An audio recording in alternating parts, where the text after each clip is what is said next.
这个人一看就是一个拜金女，但我觉得伤害不到我，因为我觉得现在你骂一个女的看起来是拜金女啊，等于夸她是一个美女，对吧？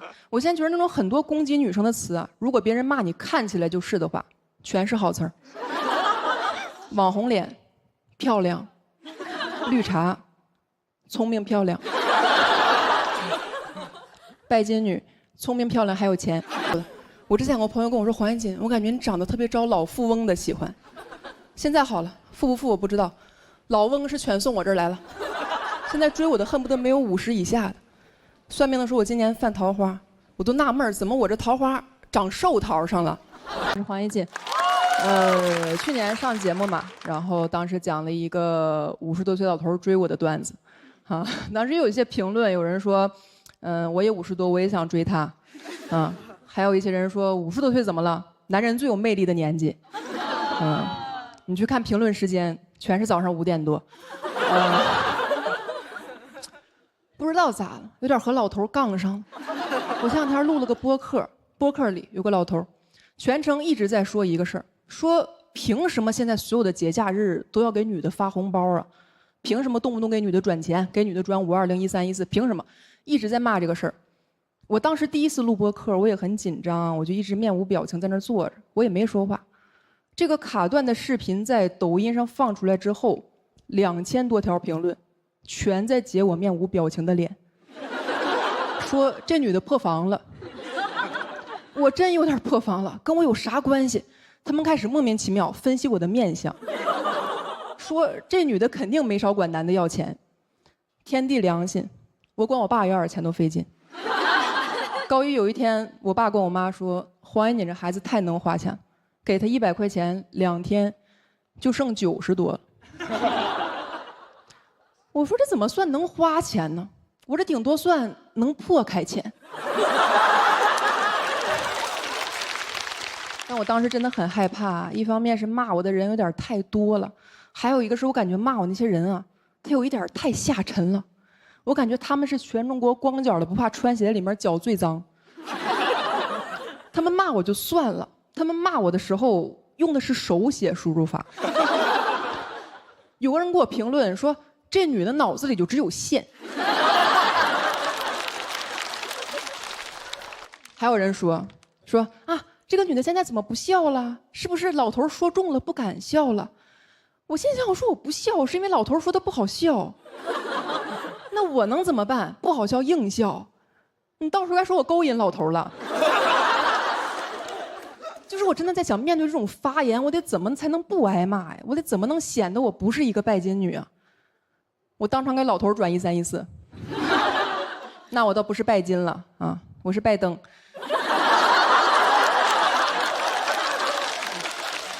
还有一种评论最多的一种，说我这个人一看就是一个拜金女，但我觉得伤害不到我。因为我觉得现在你骂一个女的看起来是拜金女啊，等于夸她是一个美女，对吧？我现在觉得那种很多攻击女生的词啊，如果别人骂你看起来就是的话，全是好词儿。网红脸，漂亮，绿茶，聪明漂亮，拜金女，聪明漂亮还有钱，可以说是一种祝福了。可以。再说这个事儿也不公平啊！你说这个世界上没有拜金男吗？肯定也有，对吧？肯定也存在有钱女生给男的转账，但为啥大家不知道呢？因为这些男的从来都不晒转账，他们不懂感恩。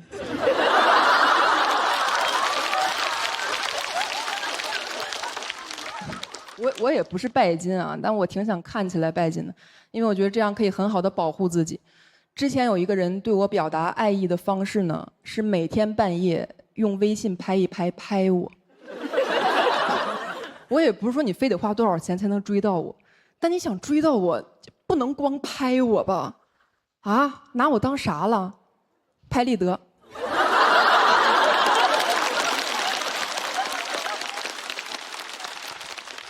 但这也不是我碰到过最荒诞的一个骚扰，我碰到过最荒诞的一个。有一天我在一个咖啡店写稿。一个男的进来，非要加我微信，我说不好意思，不加了，不加了。他说加一个嘛，加一个嘛，加一个嘛。他也没有别的技巧了，就纯靠默契。我正手足无措，不知道说啥呢，他终于改词儿了。他说加一个嘛，加一个嘛。我是上海人。你是哪里人？我敏锐地意识到今天地域歧视可以救我一命。我第一次那么自信地说啊，我说我是东北人。他接下来说的话我这辈子都忘不了。他说，东北人也没关系。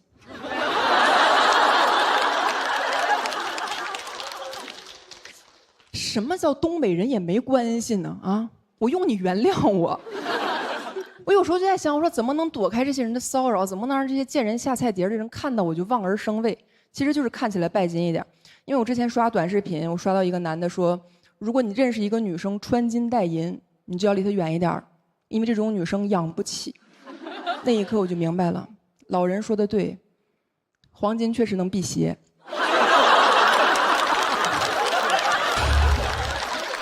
我如果真的平时珠光宝气是吧，穿什么 Prada、LV， 他绝对不敢半夜拍一拍我。他看到我只会想，这个女的肯定是傍上大款了，从此离我离得远远的，我的目的就达到了。我现在觉得奢侈品才是女生的护身符。我现在看什么 LV、爱马仕，我心想这就是静安寺。你说女生求平安，到底是静安寺法力更强呢，还是静安嘉里中心？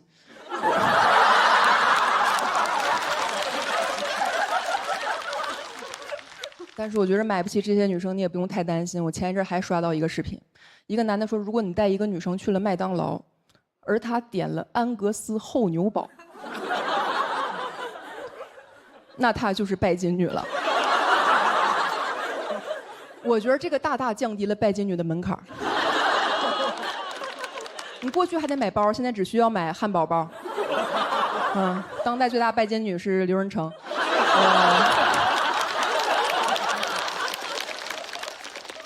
你现在说实话，当拜金女也太容易了，是吧？汉堡、车厘子、海底捞，8个瑞士卷儿，都能当上了。过去的拜金女心机、虚荣、唯利是图，现在的拜金女馋。但我觉得得谢谢这些人，把我护身符的价格赶紧。我今年26了，还没有谈过恋爱。我之前跟朋友说的时候，他说：“快拉倒吧，我看你长得像离过婚的。”也有一些人追我，但是追我的人岁数都比我大，30多岁，比我大30多岁，是不是挺荒谬的？我之前有个朋友跟我说，黄燕锦，我感觉你长得特别招老富翁的喜欢。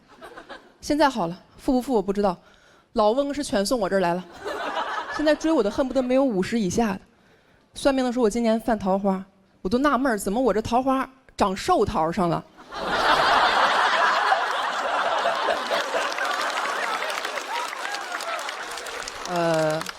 最近有一个男生应该是对我有意思啊，比较年轻，52，我都觉得他有点幼稚。他是我的一个领导，不会半夜3点翻到我2年之前的一条朋友圈，给我点了个赞。我说老年人是较少哈，我是个很爱发朋友圈的人，我算了一下，2年来我发了2000来条朋友圈。半夜翻我2000条朋友圈，拿我朋友圈当读者看了。而且我是不知道你们朋友圈平时都会分享一些什么内容。我朋友圈分享的东西很简单，全是我对一些事儿的想法，我对一些事儿的观点。我发现这个老头大半夜不睡觉，翻了我2000多条观点，就赞同我1条。我都觉得他那条不是赞同，他在那留了个书签儿，说今天就读到这里吧。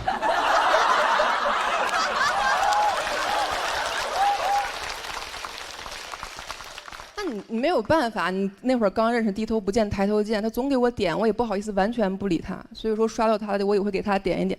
问题是，他给我点的全是我2年之前的朋友圈，没人发现。我给他点的都是他最近的朋友圈。现在所有同事都在传我要追他。在他朋友圈里面只有一种赞我是不怎么敢点的，他会分享他自己的健身视频，还会喊我一起健身。他喊我的时候，我在想，我说和你健身，哪个公园哪棵树啊？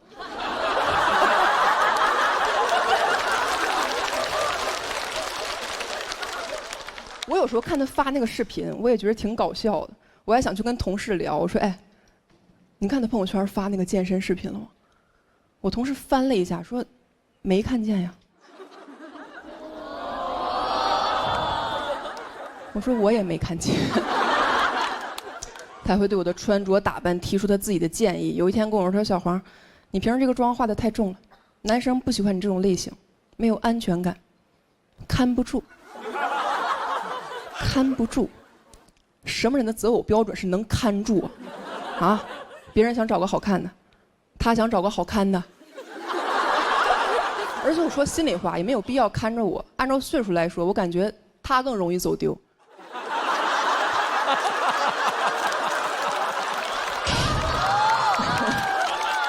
这个人好像一直觉得自己在跟我搞暧昧，他有点太笃定了，他笃定到我都开始怀疑自己了。我说会不会其实我喜欢他，就是我没发现，他发现了。过了几天给我发来这么一条消息，他说：“黄妍锦，你喜欢什么类型的男生？”我当时看完脑海内警铃大作，我说坏了，这老头要跟我表白。你怎么回他？我喜欢什么类型的男生？我说我喜欢年轻的。有点过于针对他了。我说我喜欢长得帅的，他这种人又很难认为自己不帅。你很难找一个切入点。我真的绞尽脑汁另辟蹊径回了他一句，我说你是要给我介绍对象吗？哈哈哈。不要小看这个哈哈哈，很有巧思。多一个哈4个哈呢，显得有点热情了。少一个哈哈哈，又过于嘲讽，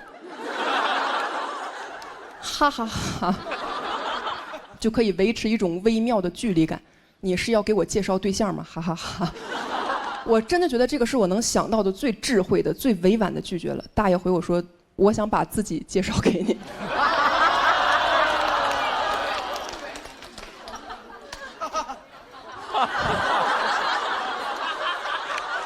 我回他176个哈，176个哈就能把这句话顶到我看不见的地方。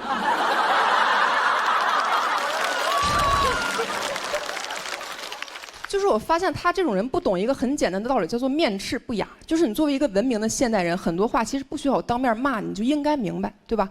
你就感觉他在装糊涂，因为这个人平时在单位跟他的领导一点就通，怎么到我这一点言外之意都听不出来，只能听到自己想听的。我说你是要给我介绍对象吗？他只能听到你我对象。我后来真的是累了，我都开始希望他能正儿八经跟我表白，真的，我特别希望他能好好的跟我说我喜欢你，这样我就可以好好的跟他说滚。我需要一个这样直接拒绝他的机会。终于有一天，他半夜给我打电话，他说：“喂，小黄，我喝多了。”我喝多了这句话大家都知道什么意思，就是我接下来要说的所有话呢都很恶心。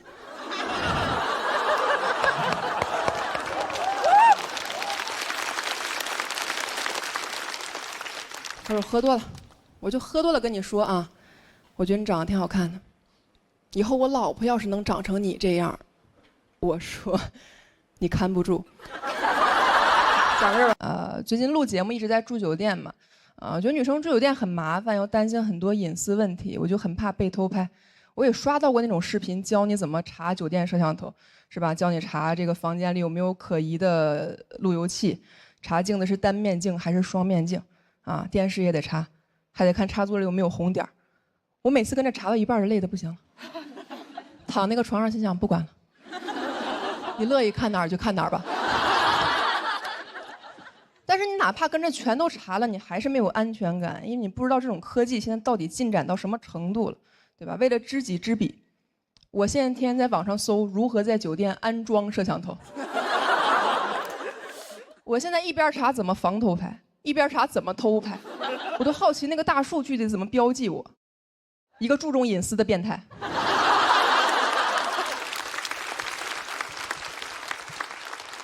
然后现在演出有的时候，主办方其实出差订酒店还蛮贴心的，会订那种比较大的房间。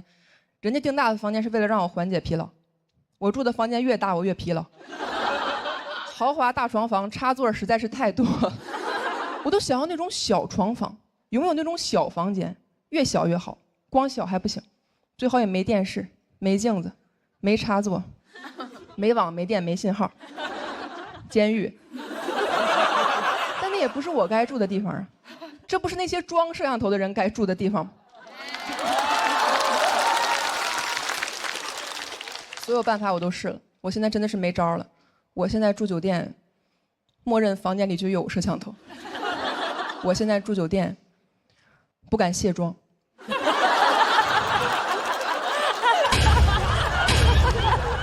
真的，我也不是宣传什么容貌焦虑什么的，我没有办法。我是一个非常在乎隐私的人，但如果我的隐私注定被泄露，那我希望泄露的都是完美的那部分。我在房间里换衣服换到一半，想起来这个房间哪里有摄像头，我第一反应都不是说挡一下什么部位，我的第一反应是不行，我得把小肚子吸进去。没有办法，我对我自己出镜的视频就是有着比较高的要求，因为我很怕这种视频会流传到那种带颜色的软件上，你们懂吧？小某书。当然这些都还不是最难的，最难的是如何在完全不知道镜头在哪儿的时候保持一种镜头感。我住酒店已经开始有偶像包袱了。我最近早上起床会开始很优雅的健身、做瑜伽、吃蔬菜沙拉。可以这么说，住酒店让我变成了更好的人。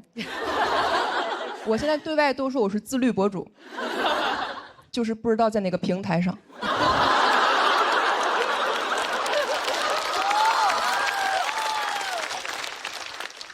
我还有男生朋友会说黄燕金你太夸张了，那我们男生其实也会被拍，但也就没有你这么紧张。我说废话，你当然不紧张了，你在那个平台上会被快剪。我甚至考虑过要不要在镜头前为自己打造一种成功女性的人设。我现在住酒店会对着这个房间里任何一个我认为应该有摄像头的位置下面背英语对话。就这么说吧，我确实是来上海旅游的。但是现在给我打扫客房那个阿姨啊，她以为我是来中国旅游的。我今天早上起来背英语的时候，亲耳听到她和另一个阿姨说：“你说他们老外说话为啥要对着烟雾报警器？”但我前一阵和我妈妈住酒店，我妈问我说：“你说这房间里会不会有摄像头？”我说：“应该有。”我妈说：“行，这回不怕丢东西了。”他说完我都有点悟了，我觉得人痛苦就是因为太贪心了，是吧？你住个酒店，一个消费者又想要安全，还想要隐私，怎么好事都让你占了？有一个不错了，我现在有时候背完英语都对着那个摄像头说，别光看我，看着点东西。我是住酒店时才明白什么叫人生没有彩排，每天都是现场直播。我现在住酒店的时候，这种焦虑已经到了一个什么状态？我平时在家里住的时候不化妆不敢出家门，现在住酒店。不化妆我不敢回酒店。我朋友前两天看见我就问我，他说黄燕金你天天打扮这么漂亮回酒店，你说实话，你房间里到底还住谁了？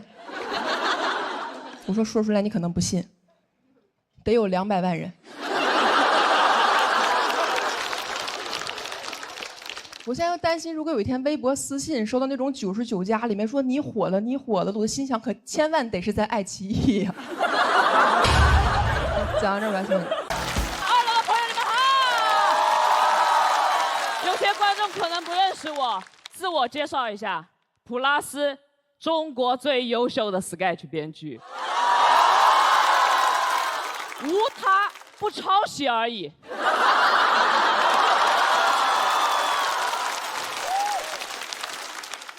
回来说脱口秀了，因为这边抓抄袭抓得比较严，3年没说了，这3年的话题我了如指掌，无外乎就那些：3年原生家庭，2年女性主义，1年中专学历。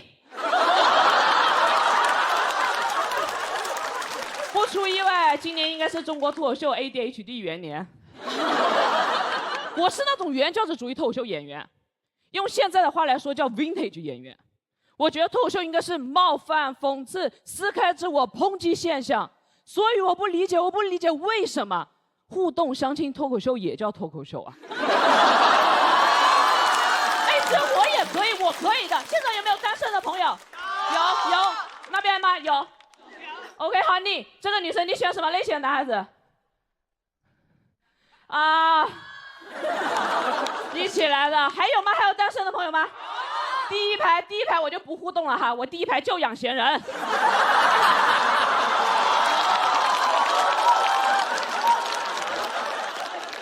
互相亲没问题，但是脱口秀在哪里？我每次和同行聊起这些问题，他们都说普拉斯你对脱口秀有太多疑狗，那是因为现在脱口秀有太多狗。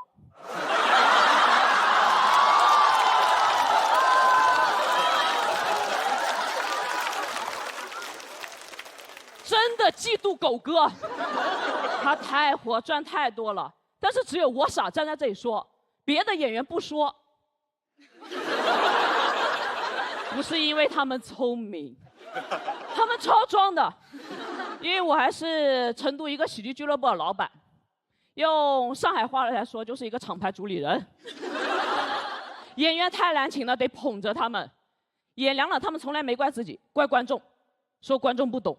谁说观众不懂？你就卖20张票，我看观众太懂了。怪完观众怪城市，说我在北方演得很炸，怎么到成都就凉了？你们成都风水有问题。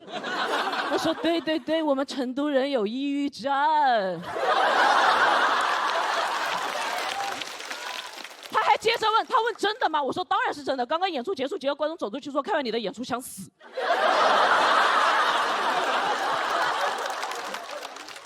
3年没在台上演，但一直在台下演，陪演员聊创作，说我这个段子梗少，但是高级，不幽默，但是煽情。普拉斯，你懂喜剧，所以你懂我，你说说看。我说超级厉害。结果他还要追着我聊，他说但是我看过有人写过类似的段子，所以我在写的话算不算抄？我说 no no no no no no， 嘘，我的哥哥怎么会抄袭呢？你只是在致敬。演出完之后还要招待，我记得全国几百个演员的喜好，谁喝美式，谁喝拿铁，谁喝拿铁不加糖不加奶。有毛病啊！谁喝拿铁他不加糖不加奶啊？是不是你啊，门枪？不是他，他人很好。我记得那么多人，我唯独忘记了季季。说起来我就来气，就是因为现在有2个脱口秀节目，人多的我有点舔不过来了，几百个皇帝我一个太监，人送外号脱口秀小辣子。大家听我的风格，其实就知道有人想杀我的，还好有法律，只被网暴过。而且我是那种特别豁达、特别开朗，不是斤斤计较的人，所以当初骂我的那87条私信，根本没放心上。全放黑名单里面。骂我骂的最多的是什么？骂我死全家，一点伤害没有，因为这是一个陈述句，我们全家必死。你们全家爱咋活咋活吧，我是不会原话骂回去的，那就成抄袭了。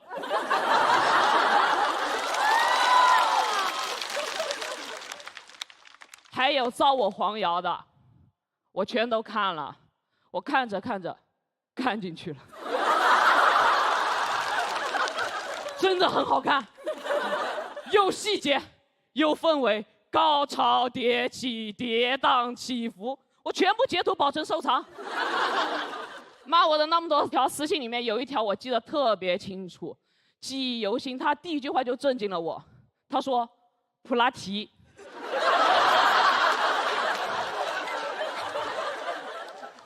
你的血是黑色的，你这辈子只能站在别人的身后发烂发臭。首先，我叫普拉斯；其次，坏人的血才是黑色的。我的永远是 A 型。今年决定回到舞台，我就想做自己了。这几年我是主理人，是编剧，是爱奇艺 SVIP， 一直站在很多人的身后。我觉得是时候了，所有人向后转，我要站到前面了。谢谢大家，我是单口演员普拉斯。大家好，我是房主任。去年第一轮我讲完，现场哭成一片，就那场面哈，我只在我们村葬礼上见过。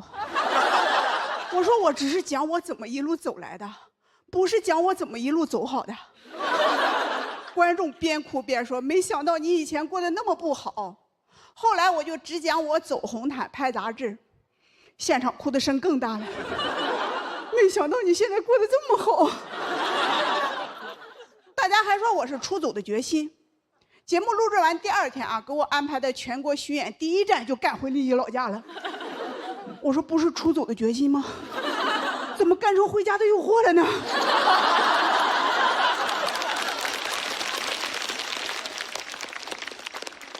我回去后啊，大家都说房主任去上海骂街挣了1个亿，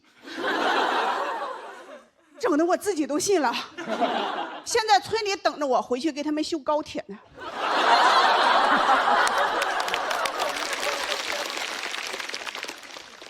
说剧里他们挣1个亿，就差1张直达上海的高铁票了。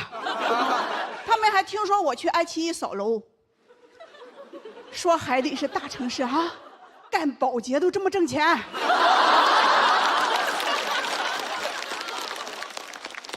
我也是火了以后才知道，我们家原来还有那么多亲戚呢。今年过年回村，我上桌了。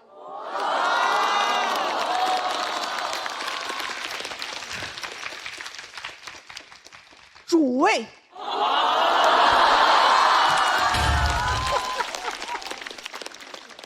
连鱼头都冲着我了。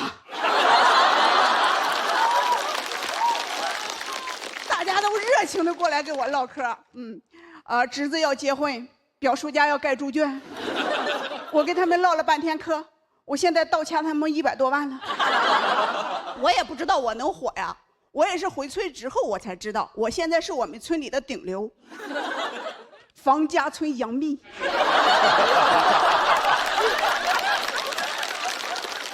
谁见到我第一件事就是拍照蹭流量，起的标题是说看看这是谁，非常的有效果啊，2个赞1个路人评论。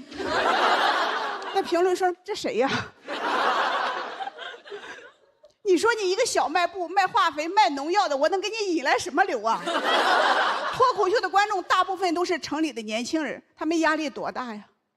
我再把农药推给他们。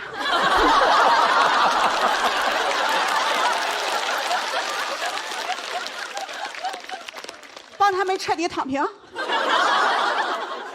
只有我发小不蹭我流量，只找我办事儿。我有个发小被村霸又漏洞合同骗了，欠了一屁股债来找我，说我看到你跟黄晓明拍视频了，你能让黄晓明帮我打官司把钱要回来吗？我说黄晓明他只是演过律师，打什么官司呀？他还演过大汉天子呢，直接灭他9族。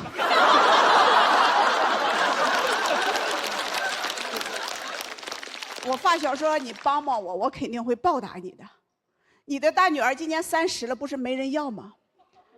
让我的儿子给你当上门女婿吧。我说我怎么就写不出来你这种包袱呢？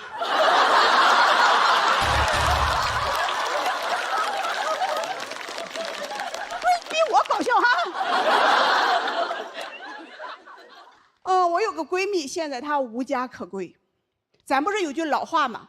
老够死，嗨牌老够死。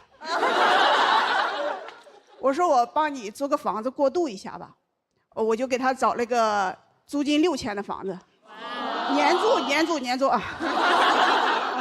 她老公嫌房子太差了，就自己找了个1万的。我说行，我出6000，你出4000。她老公说行，就租6000的。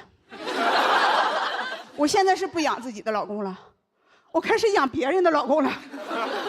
我就给我别的闺蜜说，我说我要写成段子，我要骂他。我的闺蜜说你可别呀，咱都50年的感情了。我说我不写段子，我拿什么给他交房租？我看现场有很多女孩子啊，给你们一条人生的忠告，就是千万不要跟你们闺蜜吹那种牛，等我有钱了。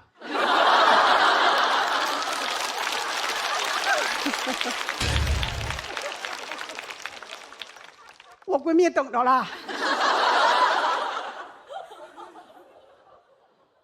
前段时间我闺蜜给我打电话说，啊，你以前不是说过说等你有钱了啊，包个山头给我们一起养老嘛。山头帮您联系好了，对方是你的熟人，我过去一看，确实是我的熟人，上学时候的暗恋对象。别凹了，他都50了。刚开始聊的还挺开心的，就是聊着聊着哈，他对我越贴越近，还要动手。我说你等等啊，我只是想包山，我不包别的啊。就那天吧，他越喝越上头，我是越听越下头啊。就是现场的鸡妹们，千万不要能有年龄焦虑啊！看看我，20岁的时候没追上的男人，我今年50了，我喜欢的依然还是20岁的。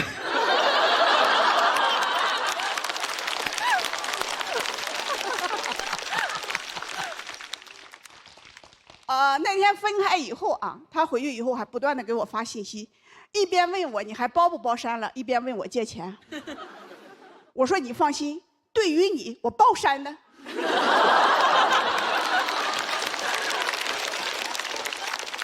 去年我火了以后，我以为会给我的过去彻底翻篇了，没想到是我的过去它翻番了。今天我为什么要选择挑战大宅呢？肯定不是因为金牌啊。是因为我的身体和我们这个行业一样，我不确定我还能不能挺到下一个夏天啊。其实我现在只能自己给自己说，我说房少丽，你往前走，别回头，只要你坐上高铁，你老家的老铁们他们就追不上你。谢谢大家，我是房长。I'm back。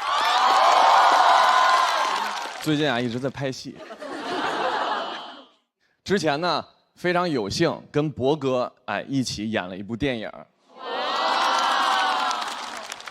电影呢叫《浪浪人生》。电影上映的时候呢，我就去在我演出的过程之中宣传。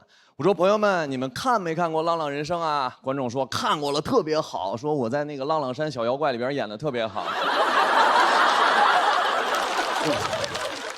随着认识我的人越来越多，的确会有一些让我感觉到生活的不便利或者尴尬。前2天我去游泳馆游泳，水猴子。谁说水猴子了？我能找出来吗？我到那儿之后呢，刚想要换衣服，我在更衣室，我刚要脱裤子，有一个男观众就在旁边，他认识我，他就，他就开始表演，但他不跟我说话。现在的观众都是这样，他就发现我之后，他就看着我。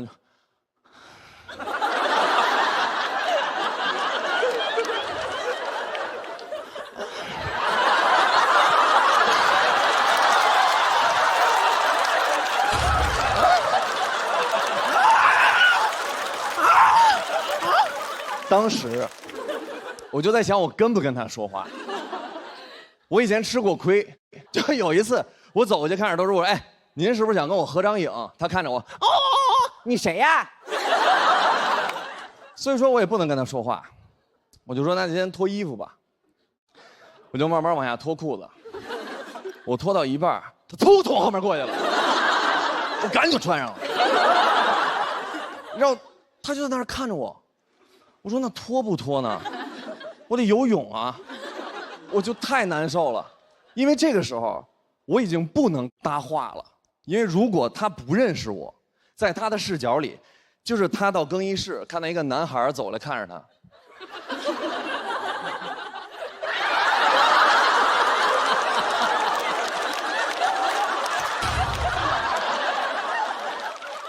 合影吗？就很怪，所以说我就只能继续脱了，就是换上了泳衣，然后他还在那看我。我想我不能一直让他跟我在这种状态里了，我必须得打破这个尴尬。我说兄弟，哎，你是不是想合张影？没事，拍一张。他说，哎呦，不用了，我都拍过了。我说删了，我一脱裤子你啪拍一张。删了。他说：“哎呀，我自己留着看。”我说：“你现在看不就得了吗？”当时我就跟他僵持的时候，有2个老大爷，一个老大爷跟另外一个老大爷说：“老张，来名人了。谁呀？旁边那大爷，是不是奥巴马呀？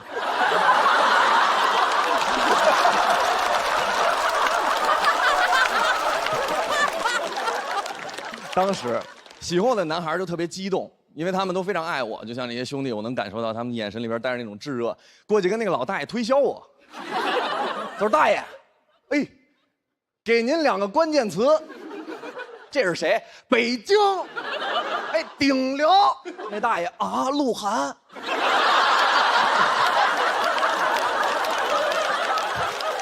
大爷把手机咔就举起来了。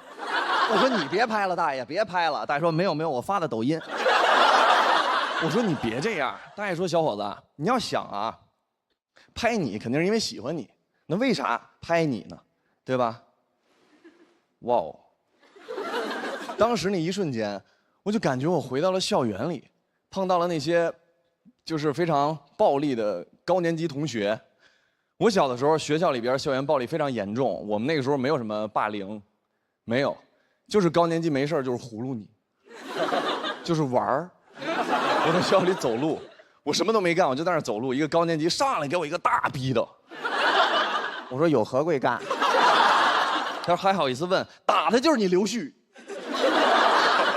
我说刘旭，我特别痛苦，我就找班长，我跟班长说，我说班长，高年级给了我一个大逼斗。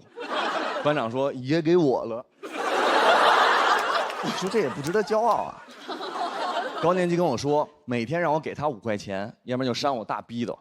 班长说啊，他们跟我说的是每天拿5块钱领一个逼斗。我说班长真是苦了你了，我们都上学你还打卡。我说咱们怎么办呀？咱们得解决这个问题啊。班长说不用害怕，我妈是法官，我爸是警察，我以后要成为律师。我说兄弟，用不了那么大，我觉得咱们还是先告老师吧。我们俩就去告老师，告我的班主任。我跟班主任说，我说班主任，老师，高年级给了我一个大逼斗，特别疼。人老师说，我会帮你联系他们的班主任，但是我也想问你一句，你要想一想，为什么只有你挨打？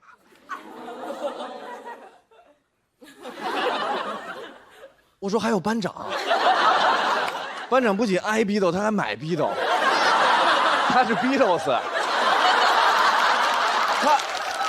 我们俩真的很无辜啊。他说那为什么只有你们2个挨打？这是受害者有责论里边最出名的一句话。为什么只有你？为什么只有你？为什么只有你？当时我比较小，我真的想自己的问题，我觉得是我的表情有问题，因为小的时候我非常容易紧张，一紧张我的眉毛就会皱，就会挑。小时候在学校里边看到高年级，我就这样。给这边的观众也看一下，就这样。啊，这边看一下，就这样。那个时候，哎呀，那行了吧？我背着书包，我就每天高年级会过来问我说：“哎，你是不是不服啊？”我说：“没有，大哥，我真没不服。”他说：“你没不服，给我乐一个。”嘿，我就开始找自己的问题，我就想不明白为什么。直到高考之前，学校请了一个高考鼓励官，就那种给你们打鸡血，让你们考好成绩的那种。他给了我答案。那时候高考之前，他问我说：“孩子，我说啊，你是谁？”我说：“我是付航。”他说：“你是废物，垃圾。”你是废物，垃圾，垃圾，废物，废物，垃圾。我说哇哦。我说那赶紧处理我吧，森森。他说孩子，你记住了，只要你上了大专，别人问你为什么这么废物，你就只能说因为你从小就是个废物，记住了吗？不要上大专。我说我记住了，我从小是废物。我真的觉得我自己是废物，直到我到大专找到了一份路由器投诉电话接线员的工作。跟大家概括一下，就是纯挨骂。我第一天去面试的时候 ，HR 问我说：“孩子，干这个工作，每天要接100-200通不同的人骂你的电话，你能接受吗？”我说：“老师，我有9年工作经验。”那个老师把大耳机给我戴上，说：“孩子，你是个天才，上岗。”Yes sir。我就接了我第一个投诉电话。当时我戴着大耳机，手都在哆嗦，我不敢点，我怕别人骂我。当时我一点，那个大姐上来就说：“你的产品是垃圾，你的能力是废物，你是垃圾废物，垃圾废物。”我当时戴着大耳机，我说：“老师是您吗？您买路由器了？我上您家给您修去。”我说：“什么老师？我说是你的产品是垃圾，能力是废物，你为什么这么垃圾？为什么这么废物？”哇！话术里没有教过我怎么回答，但是我突然想起那个高考鼓励官教我的，他跟我说，如果有人问你为什么这么废物，我当时脱口而出在那个电话里说，我说对不起姐，因为我从小就是个废物。那个大姐愣了3秒没说话，她说：“哎呀，孩子都不容易。”咔，挂了。当时我就知道我能干这个，我是天才。9年的隐忍，只为挥这一刀。从那天开始，所有的疑难杂症都转给我，我可以解决所有的问题。在作息武林里边，我独步天下，没有对手。直到1年半的时候，遇到我作息生涯最大的敌人。当我用出老师教我那招，我说：“因为我从小是个废物。”那个大哥在电话那头问我为什么，我说没想过。他说：“那你为什么不去死？”我说：“啊，还有高手。”老师只教了我一招啊，我到底该怎么办呀？后来突然一想，不对，曾经有高人点拨过我，当时我的悟性太低，没悟出来。做最强的盾，永远有更强的矛可以破你，但只要你做更强的矛，你就百战百胜。我一想，有招了，大哥，为什么只有你的路由器不好使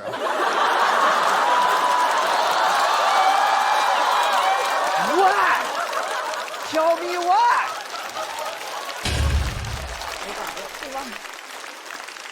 我就是希望大家所有人都不要再听到这句说话之后有责论的话。谢谢。非常开心见到大家，然后做个简单自我介绍，我叫多多，现在是在上海读研究生3年级。开学第一天我就感觉人与人之间的差距蛮大的。我同学问我哪里人，我说我是四川的。他说四川好呀，四川好。哎，我以后可以把我上海的房子卖了，去四川养老。人聊天怎么能这么恶心呢？他不说，我都不知道他在上海有房子。我也很难回答。我说：“哎呦，上海好啊，上海好。哎，我以后可以把我四川老家的房子卖了，去上海等死。”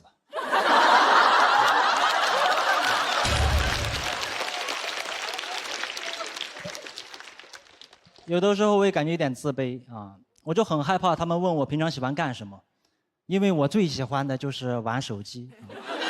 但你说自己喜欢玩手机，就好像说自己是个 loser 啊！我喜欢不思进取、自暴自弃，很羞耻，很难说出口。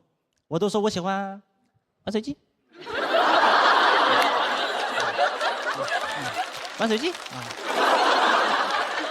你要不自觉带过去啊！但其他人说他们的兴趣爱好就说得很自信。我喜欢潜水、爬山、野外露营，不太理解，又是野外又是下水又是上山，我总感觉这帮人没有进化完全。我们的老祖先就是一步一步花了漫长时间，从海洋到陆地，才从猿人进化成智人的。智人就应该玩智能手机啊！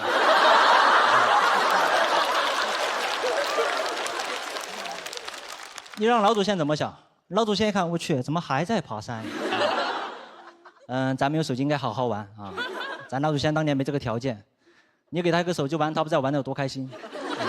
每天窝在洞穴里刷 B 站，直接从猿人进化成2次元人。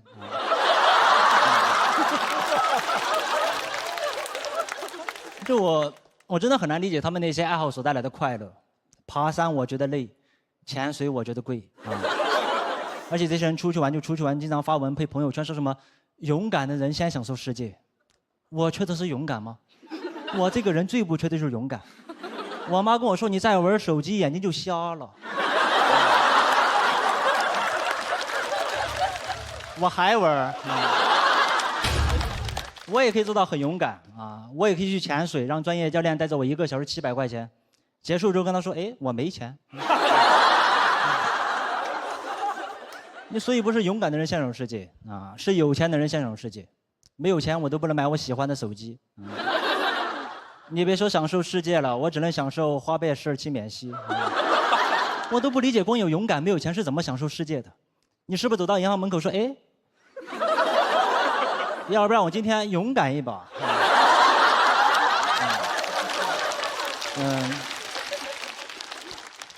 我感觉这个社会对玩手机充满偏见啊。什么学习不好手机玩多了，眼睛不好手机玩多了，睡眠不好手机玩多了，那咋了啊？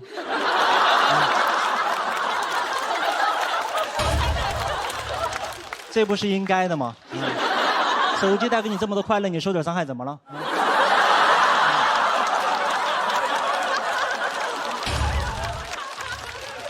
你快乐都是有成本的啊！你像潜水，万一潜着一回头氧气瓶丢了，那不完了吗？啊，还得再买一个。就我觉得兴趣爱好是没有什么高低贵贱之分的，但玩手机就好像这个鄙视链的最底端啊，玩安卓手机更底端。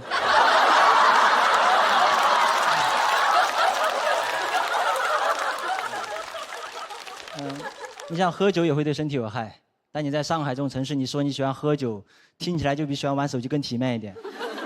我有个朋友特别喜欢标榜自己爱喝酒，我问他喝啤的还是白的，他说 low，从来不喝，他都喝高级的葡萄酒，因为喝多了不会头痛。哎，我说你为什么不直接喝水？我问他高级在哪里，他说他的葡萄是法国产的。我不知道他拽什么，我的苹果还是美国产的。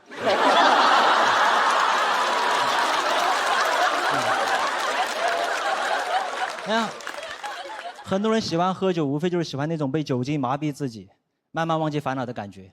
玩手机也可以麻痹自己。我手机玩了6年都玩烂了，现在边充电边玩手机，手机都漏电。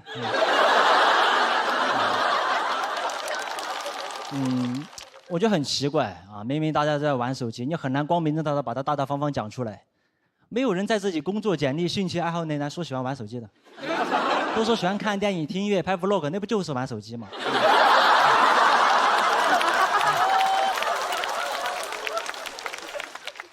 你干嘛不能大大方方讲出来呢？啊，你对手机来说很不公平的。你手机帮过我们缓解过很多尴尬，有的时候在电梯里遇到一些半生不熟的人，你真的不知道说啥，你都低头玩手机。没有人说哇好尴尬呀，我要攀岩啊。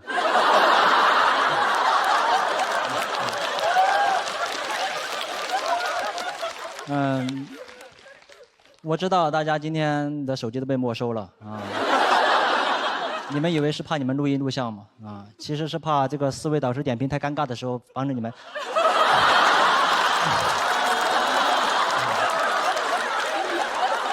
偷偷玩手机，偷偷玩手机。前段时间我有个朋友约我早上8点钟去市中心攀岩，我根本不懂攀岩，我只在上学的时候翻过墙。他说攀岩不一样，攀岩有不同的线路、不同的难度。我说爬上去之后干嘛呢？他说跳下来。我说跳下来，然后呢？他说再爬上去。我说跳下来之后不应该去上网吗？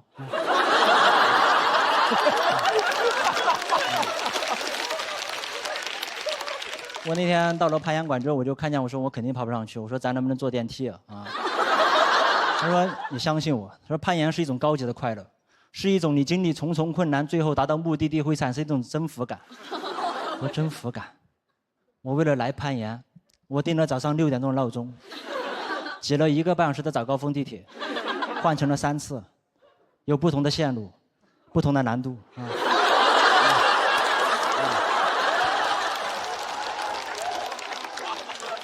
我征服谁了啊？我征服了。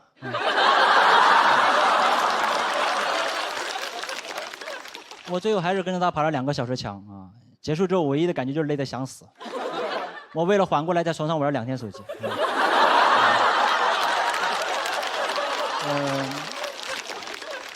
我今天已经讲了5、6分钟了啊！我想去玩手机了，拜拜，拜拜。哎呀，建国老师，咱俩见一面挺不容易。我见你一面挺容易的呀，随便充个会员不就看着你了吗？你看你这话说的，你不充会员，那广告里更有我。老雪，你变了啊！以前多实诚一个人啊，现在你好那个，我好啥呀？你好星期六。你有点正事儿。咱俩今天舔俩老脸，站那块儿还整个组合，你不说要讲漫才吗？这倒是真的啊，我甚至呢把我们组合的名字都想好了。啥？我们的组合就叫“昨天晚上我梦到我太爷和我太奶了”。我太爷和我太奶呢两个人一起过来找我聊天，一开始呢聊得还挺开心的，但是也不知道为什么就越说越生气，越说越生气，到最后哎，两个人联手打了我一顿。你这是个名儿？破折号，死去的 CP 又来攻击我。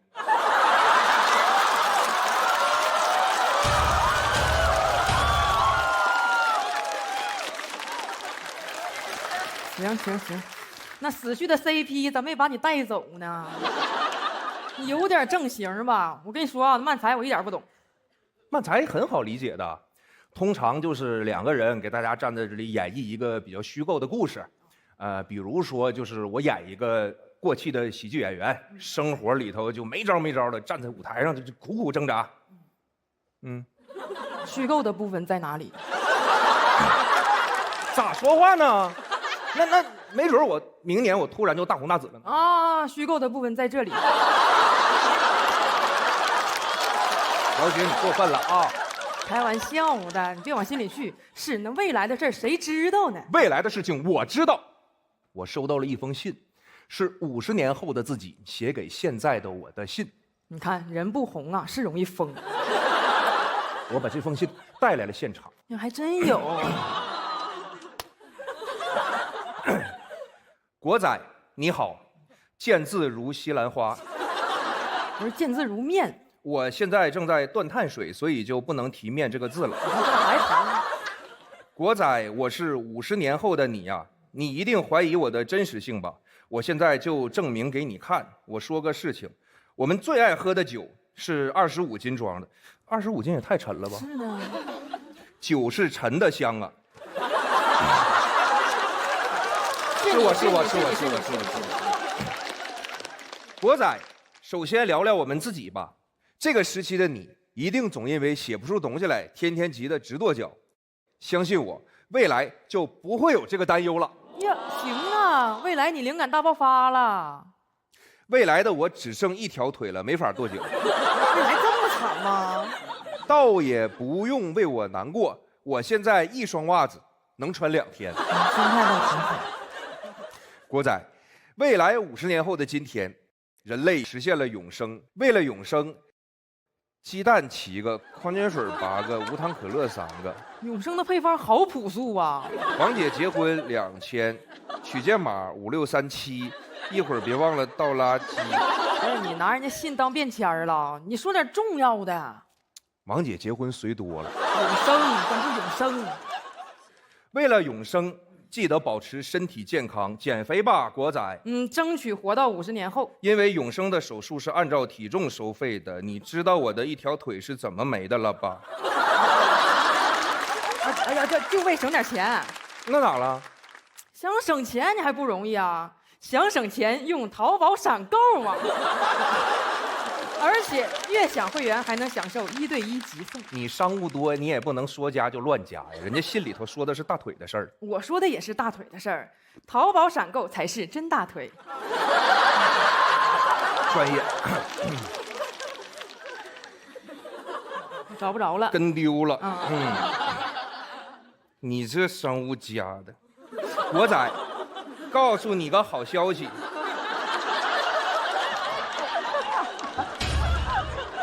未来讲谐音梗终于不扣钱了。哎，行，终于让你盼到那天了。而是会被判5到10年。真给你盼了。现在的我还剩下2620年。不是咋的？你干谐音梗园区了？由于时间管理局的规定，我不能告诉你未来双色球的中奖号码。这时候严格上了。因为说了的话，我会被判15天拘留。那你就说呗，2000多年你都蹲了，你差这15天？15天可是半个月呀！我的半月板一直不好。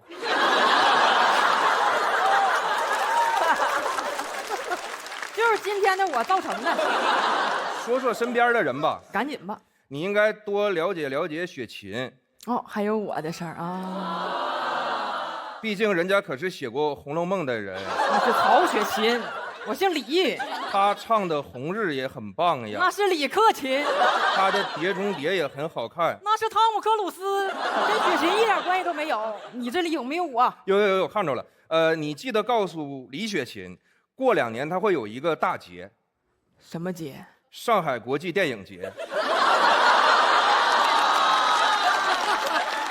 哎呀，2000年还是判少了，咱们也给你枪毙了。啊，跟雪琴还是要多多沟通的，毕竟3年后你俩会生一个大大的气。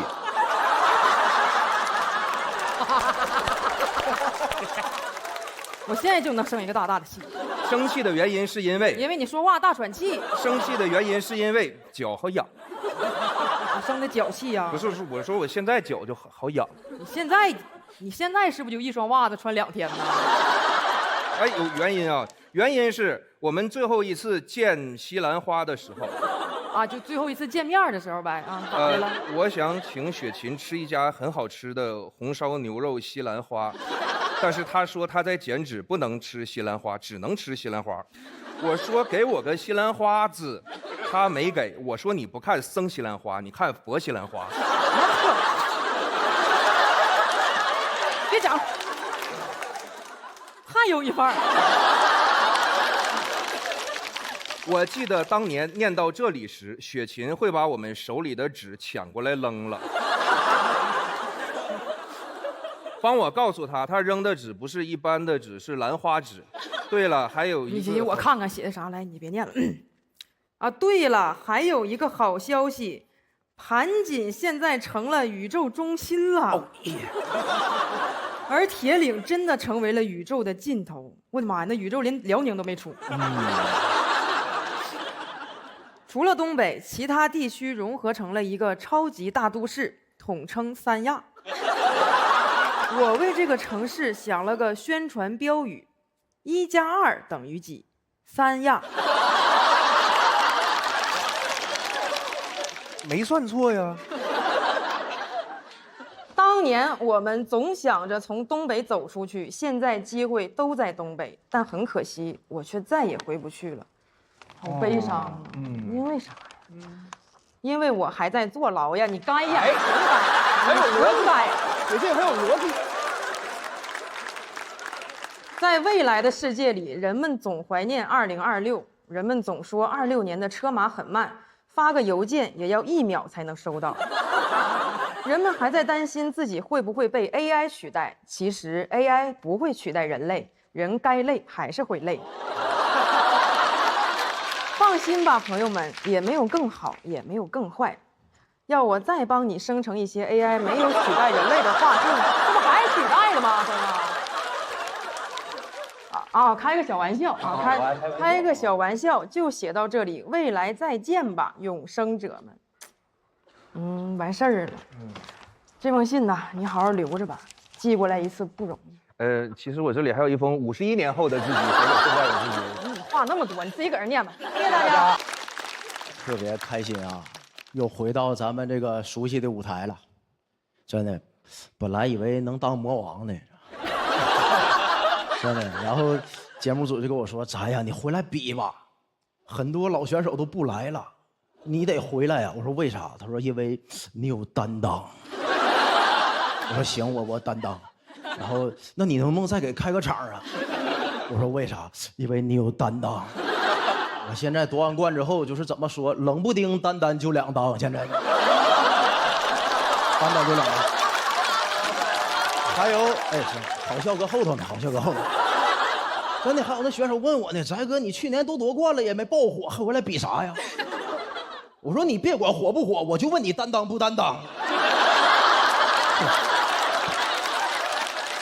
朋友们，说实话，夺完冠之后还是获得很多的，真的。借爱奇艺的福，我从去年夺冠到现在不到半年的时间，都会参加一些精致的名利活动，到现在走了3回红毯。你放心，不用肯定没好话，妹子。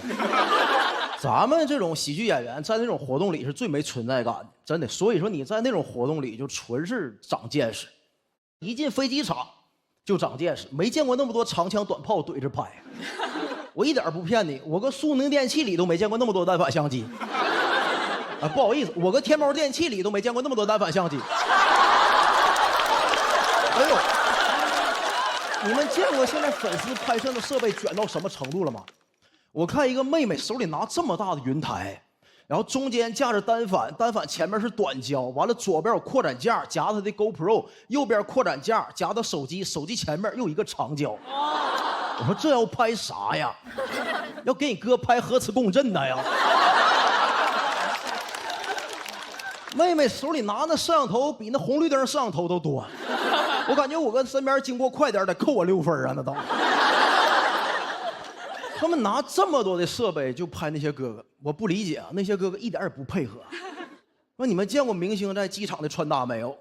严严实实，一个墨镜遮住半边脸，一个鸭舌帽扣到鼻梁，口罩又罩上了，完了一个帽衫又扣上。我说啥意思啊？耳朵也不让看呐。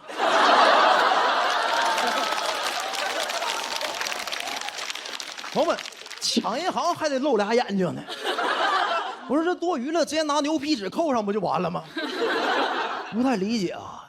旁边有的路过还不知道，还问我呢，兄弟，你瞅这什么人，感觉这么厉害？我说不知道啊，瞅穿搭像阿拉伯人呢，瞅着像。长见识。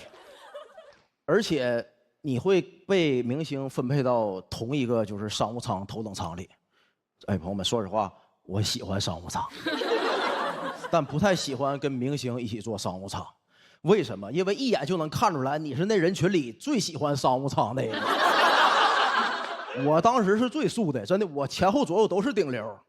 我那个状态特别像满汉全席桌子中间放盘拍黄瓜。整个商务舱里所有人都戴口罩，就我不戴。那个画面特别像我2月没洗澡给人哥哥熏着了，你知道吗？而且很多这些明星有狂热的粉丝跟他这趟飞机，我当时坐过道。很多粉丝都不认识我，但每一个从我身边经过的粉丝，没有一个感觉我德不配位能坐在那儿。每一个路过我的人都给我肯定的眼神。这保镖请到位了，这。我说是，我有担当，我有担当。那最倒霉就有那么兴崩2个认识你的，跟前面的人说，哎，这不是保镖，这我搁线下活动见过，这叫翟佳宁。那人就回他啊，翟佳宁是哪个站姐啊？我怎么没见过呢？他怎么买这么好的票呢？哎，朋友们，说实话，我调侃了人粉丝老师是吧？但我说实话，我当时参加完这3个活动，对粉丝就是羡慕。现场有追星的朋友吗？有。这些啊，说实话，朋友们，剩下不追星的我都可怜你们。咱们这种不追星的，跟那些追星的朋友不一样，他们获得的快乐应该是咱们的1万倍。真的，我反思了一下，咱们作为脱口秀演员，就生产快乐能力这件事上，跟真正的顶流明星比，我就是废物。我想让大家快乐，写段子得什么找主题、找共鸣、写段子、写梗、翻3番。我看现场哥哥就提了一下裤子。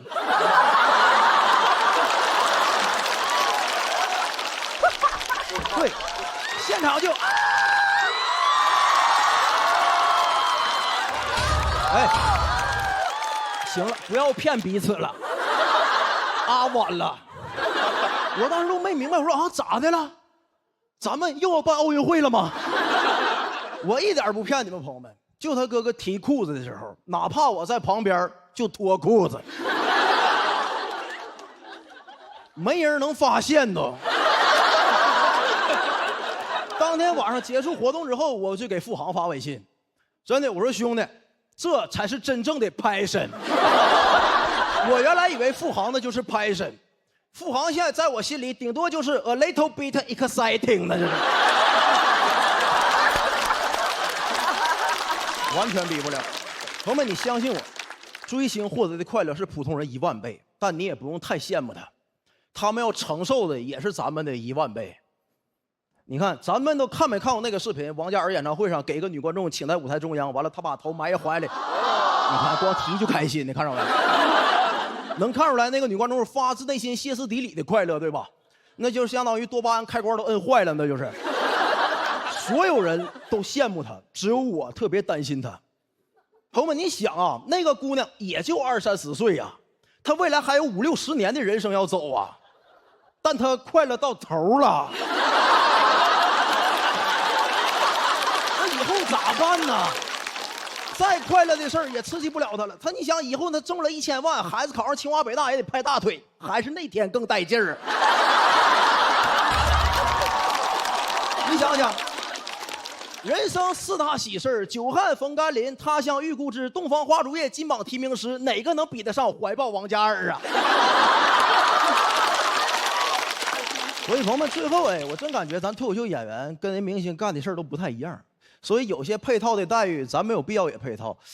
我当时很震惊，不明白那个经纪公司还给我请了个摄影师，拍了我1晚上。结束之后，我就找一摄影老师说：“老师，你把那个文件发给我呗，我那个想写段子，找点素材。”给我发过来，那文件35个 G， 网盘不开会员得下1个月，下1个月。我就开个会员，把那文件下来打开，那文件名叫翟佳宁晚会。我一打开一看，全是谭健伺候去。我就在上千张个谭健次里找翟佳宁，一找就能找着，人家看着就是烦，我就给翟佳宁全删了。35个 G 给我全删了，那文件还剩35个 G 呀。祝各位生日愉快，谢谢大家。